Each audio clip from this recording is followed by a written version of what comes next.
राजधानी रायपुर से बहुत बड़ी खबर सामने आ रही है। देखिए, साई कैबिनेट की बैठक खत्म हो चुकी है। क्या क्या महत्वपूर्ण फैसले लिए गए साई कैबिनेट में, जिनसे आपका सरोकार है, जान लीजिए। कमजोर स्कूलों की निगरानी की जाएगी, जानकारी दी है डिप्टी सीएम अरुण साहब ने। मुख्यमंत्री शिक्षा गुणवत्ता अभियान चलेगा।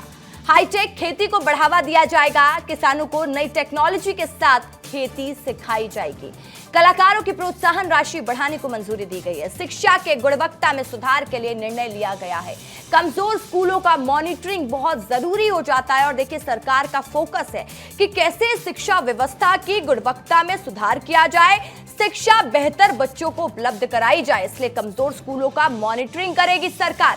बड़ी जानकारी इस वक्त की, और मेरे सहयोगी खोमन साहू पूरे अपडेट के साथ जुड़ गए हैं। खोमन, देखिए, साई कैबिनेट की बैठक खत्म हो चुकी है। डिप्टी सीएम अरुण साहब ने जानकारी दी है और देखिए, इस बार का जो फोकस है काफी क्लियर नजर आया। कमजोर स्कूलों पर रहने वाला है, हाईटेक खेती पर रहने वाला है, लेकिन सबसे बड़ी बात, सरकार का पूरा फोकस है कि कैसे छत्तीसगढ़ में शिक्षा व्यवस्था दुरुस्त की जाए। खोमन,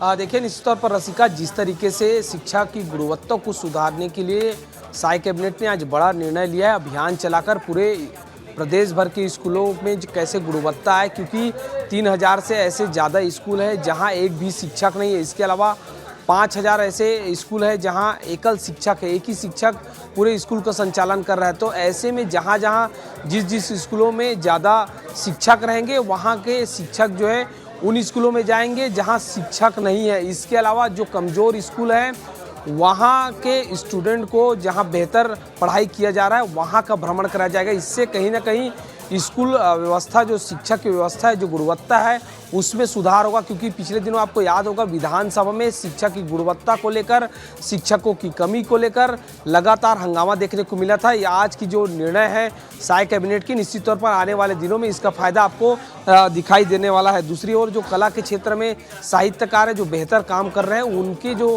पेंशन राशि उनको 2000 से बढ़ाकर 5000 कर दिया गया है। अब तक छत्तीसगढ़ की अगर बात की जाए तो 162 लोग हैं जिनको पेंशन राशि दी जाती, तो कहीं ना कहीं उनके लिए बहुत राहत है। क्योंकि लगातार कलाकार और साहित्यकार जो है प्रोत्साहन राशि बढ़ाने की बात कर रहे थे। आज कैबिनेट ने फैसला भी ले लिया। तीसरा महत्वपूर्ण जो निर्णय लिया गया है, जो उद्योग है, उद्योग नीति जब से आई है रसिका छत्तीसगढ़ में, उसको बेहतर तरीके से कैसे संचालित किया जाए, कैसे जो उद्योगपति है छत्तीसगढ़ में निवेश करे।